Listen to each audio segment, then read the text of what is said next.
पता नहीं भगवान को हम गरीबों से ही क्या दिक्कत है। अरे एक तो कड़ाके की सर्दी पड़ रही थी, ऊपर से ये बारिश, अब ऐसे मैं कैसे जाऊँ काम पर। सही कह रहे हो जिया, भगवान को सारी दुश्मनी गरीबों से ही निकालनी होती है। एक तो इस महीने में इतनी बीमार रही, उसमें कितने सारे पैसे खर्च हो गए, और अब ये सर्दी का सितम। तभी उनकी 21 साल की बेटी गुंजा उनके पास आई और अरे क्या हो गया माँ बाबा, फिर से आप लोग शुरू हो गए। अरे भगवान अमीर और गरीब का नहीं होता, वो तो सबका होता है। गुंजा को पता था कि उसके माता पिता का भगवान के ऊपर गुस्से का कारण सर्दी का मौसम नहीं बल्कि कुछ और है। पता नहीं बेटिया, तू सही कह रही है या गलत, पर भगवान का कोई चमत्कार हमारे जीवन में तो नहीं होता। और उसका सबसे बड़ा कारण है हमारी गरीबी।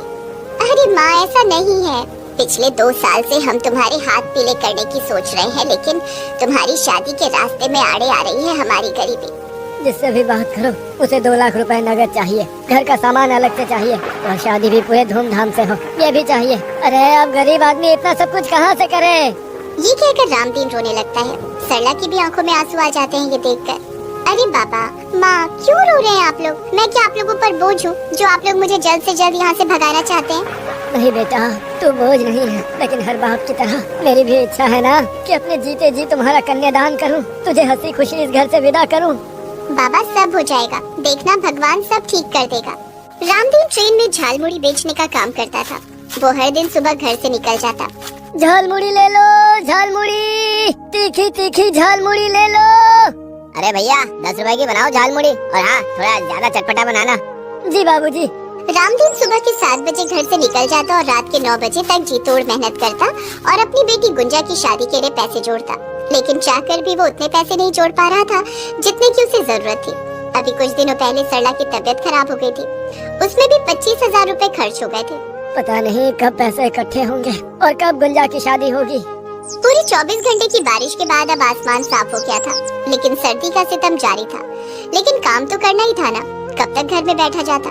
रामदीन अपने फटे चिट्ठे कपड़ों में ठिठुरते हुए निकल पड़ा स्टेशन की ओर। वो तुरंत उसमें चढ़ गया। झालमुड़ी ले लो, झालमुड़ी, तीखी तीखी झालमुड़ी, सर्दी को भगा लो, झालमुड़ी ले लो, झालमुड़ी। रामदीन झालमुड़ी बेचता हुआ ट्रेन के डिब्बे में आगे की ओर बढ़ रहा था। तभी उसकी नजर ट्रेन के गेट के पास लेटे एक नौजवान लड़के पर गई। वो बिल्कुल बेसुध पड़ा हुआ था, उसके मुंह से झाग भी निकल रहा था। अरे अरे ये कौन है? इसे क्या हो गया? ये इसके मुंह से झाग क्यों निकल रहा है? रामदीन उस नौजवान को जगाने की कोशिश करने लगा। अरे बेटा उठो, उठो बेटा उठो। रामदीन ने उस लड़के की नब्ज पर हाथ रखा। वो बिल्कुल धीमे धीमे चल रही थी। उस लड़के का शरीर भी ठंडा हो रहा था। ये देखकर रामदीन घबरा गया। वो भागकर ट्रेन के दूसरे गेट पर खड़े रेल के सिपाही के पास गया और उसे सारी बातें बताई। सिपाही भागा भागा उसके साथ ट्रेन के दूसरे गेट पर गया। उसने जैसे उस नौजवान और उसकी हालत को देखा तो लो, फिर से जहर खुरानी गिरोह का शिकार हो गया एक और इंसान। हम लोग तो लोगों को समझा समझा कर थक गए हैं कि किसी अनजान से कुछ मत लो, किसी अनजान का दिया हुआ मत खाओ, लेकिन लोग सुनते ही नहीं। सिपाही जी अब तो जो होना था वो हो गया, अब क्या करें? अरे क्या करना है, अब ट्रेन कहीं रुकेगी तो देखा जाएगा। लेकिन तब तक तो बहुत देर हो जाएगी। तो क्या करूं? हाँ बोलो क्या करूं? देखो हर दिन ट्रेन में ऐसे हादसे होते रहते हैं, हमने सबका ठेका तो नहीं ले रखा है। साहब इंसानियत भी तो कोई चीज है। तू मुझे ज्यादा ज्ञान मत दे और जाकर झालमुड़ी बेच। मैंने कहा था ना जब स्टेशन आएगा तो देखा जाएगा। लेकिन रामदीन का मन नहीं माना। उसने ट्रेन की चेन खींची। उसके बाद उसने उस नौजवान को अपने कंधे पर उठाया और पास के ही अस्पताल में ले गया। डॉक्टर ने जब उस नौजवान की हालत देखी तो ओह, इसकी हालत तो बहुत ही खराब है। तुम बिल्कुल सही समय पर इसे यहाँ ले आए, नहीं तो कुछ भी हो सकता था। डॉक्टर ने उस नौजवान का इलाज शुरू किया। रामदीन अस्पताल के बाहर खड़ा भगवान से उस नौजवान के लिए प्रार्थना कर रहा था। तभी उसने देखा कि रेलवे की कुछ पुलिस उसी की ओर आ रही है। वो कुछ समझ पाता उससे पहले ही सर, इसी ने ट्रेन की चेन खींची थी और फिर उस नौजवान को उठाकर भाग गया था। इसे गिरफ्तार कर लो। रामदीन को जेल में डाल दिया गया। 1 सप्ताह बाद उसकी जमानत उसकी पत्नी ने कराई और उसके लिए पूरे 20,000 रुपए खर्च हो गए। रामदीन की सारी जमा पूंजी एक बार फिर से निकल गई। रामदीन अपने घर लौट आया, लेकिन यहाँ आकर उसका सामना एक और बुरी खबर से हुआ। हाँ, रेलवे पुलिस ने साफ कह दिया है कि अब आप स्टेशन या ट्रेन में झालमुड़ी नहीं बेच सकते। अगर उन्होंने आपको वहाँ देख लिया तो वो फिर आपको जेल में बंद कर देंगे। देख रही हो ना सरला, भगवान कैसे खेलता है हमारे साथ। अरे मैंने तो किसी की मदद की और उस मदद के बदले देखो मुझे क्या मिला। अब क्या कहूँ मैं, क्या कहूँ? अब कैसे घर चलेगा, कैसे गुंजा की शादी होगी? उधर जिस नौजवान की मदद रामदीन ने की थी, वो जब होश में आया तो उसे डॉक्टर के द्वारा पता लगा कि कैसे एक झालमुड़ी वाले ने उसकी मदद की और उसे वहाँ ले आया। और उसकी जान बच गई। वो नौजवान जिसका नाम विवेक था वो काफी अमीर घर का था। उसे जब सारी सच्चाई का पता लगा तो वो रामदीन की तलाश में लग गया, लेकिन रामदीन का उसे कहीं पता नहीं लगा। कई दिन हो गए लेकिन मुझे रामदीन का पता नहीं लग रहा है, लेकिन मैं भी हार नहीं मानूंगा, उसे कहीं से भी ढूंढ कर निकालूंगा। फिर एक दिन विवेक को किसी से पता लगा कि रामदीन को रेलवे वालों ने स्टेशन परिसर और ट्रेन में झालमुड़ी बेचने से मना किया है। इस बात से उसे इतना शौक लगा कि उसे हार्ट अटैक आ गया और वो अस्पताल में है। विवेक तुरंत अस्पताल की ओर भागा।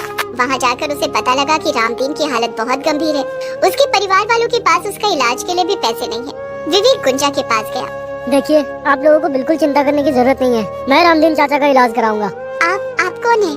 मैं आपका शुभचिंतक हूँ। विवेक ने रामदीन के ऑपरेशन का पूरा खर्चा उठाया।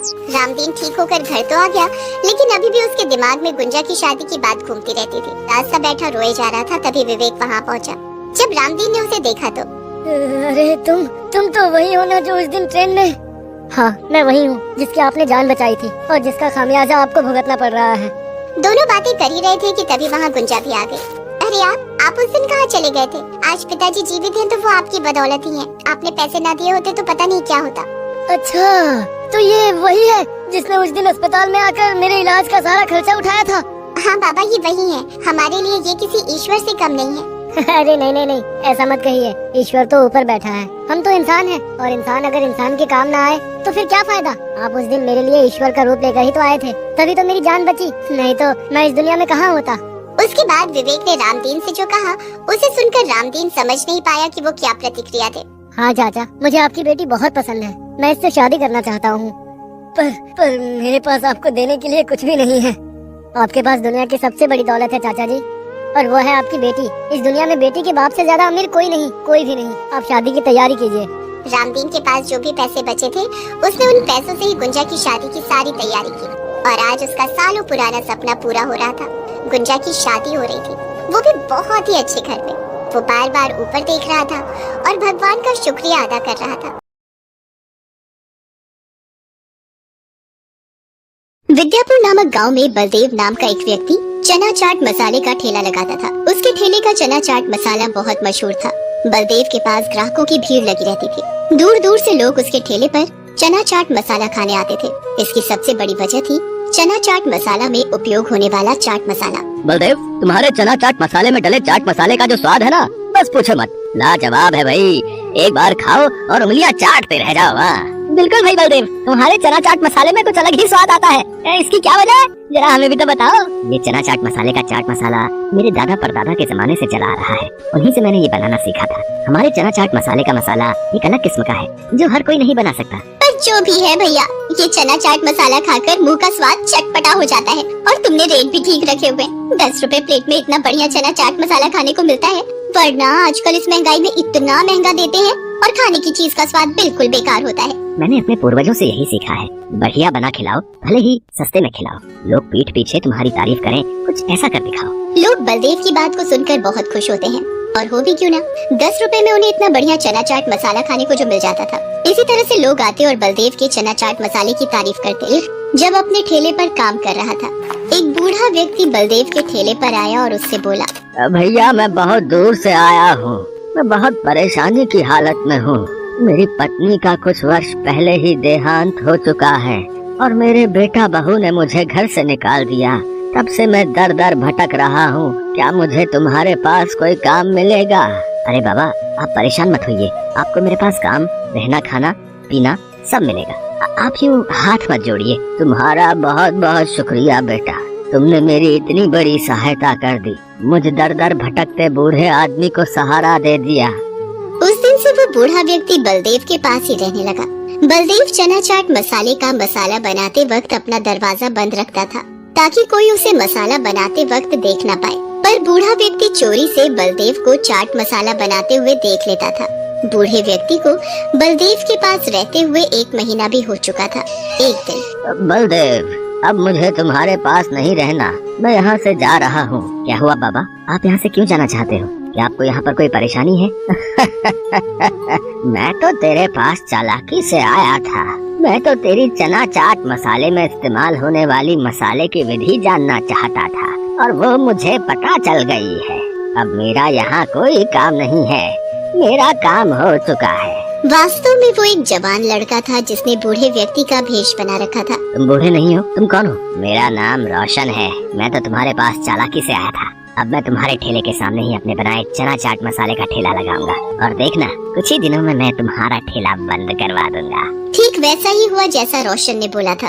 अगले दिन ही रोशन ने बलदेव के ठेले के सामने अपना चना चाट मसाले का ठेला खोल लिया। उसने प्लेट के दाम 5 रुपए रखे थे। अब 10 रुपए की जगह जब 5 रुपए में वही चीज खाने को मिल रही हो तो ग्राहक तो वहीं जाएंगे। भैया जरा चना चाट मसाले की एक प्लेट देना। ये लो भैया, अभी बना कर देता हूँ। तुमने दाम तो बहुत सस्ते रखे, 5 रुपए। सामने बलदेव के ठेले पर तो 10 रुपए में मिलता है। अरे आप मेरे ठेले पर एक बार खाओगे तो सामने बलदेव के ठेले का चना चाट मसाला भूल जाओगे। ये लो, आप दोनों की प्लेट तैयार है। छी छी, थु थु थु थु। इतना बुरा चना चाट मसाला मैंने आज तक नहीं खाया, बिल्कुल बेस्वादी। इतना घटिया चना चाट मसाला तो मैंने भी नहीं खाया। इतना बेकार बनाया है, मुझे तो गुस्सा आ रहा है।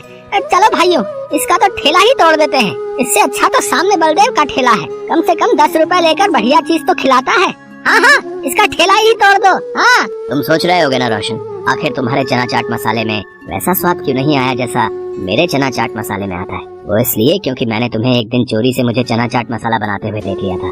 मैं उसी दिन समझ गया था कि तुम किसी फिराक से आए हो, इसलिए मैंने गलत सामग्री डालकर तुम्हें असली विधि दिखाने का नाटक किया। ये चना चाट मसाला सामग्री की विधि मेरे पूर्वजों की धरोहर है। इतनी आसानी से ये किसी बेईमान के हाथ नहीं लगेगी। इससे पहले कि ये गांव वाले गुस्से में पीट पीट कर तुम जैसे बेईमान आदमी का बुरा हाल कर दें, तुम यहाँ से चले जाओ। रोशन की सच्चाई जानकर गांव वाले गुस्से में आ चुके थे। रोशन को पता था कि अगर वो 2 पल भी वहाँ रुका तो उसकी खैर नहीं। वो मुंह नीचे करके चुपचाप वहाँ से चला जाता।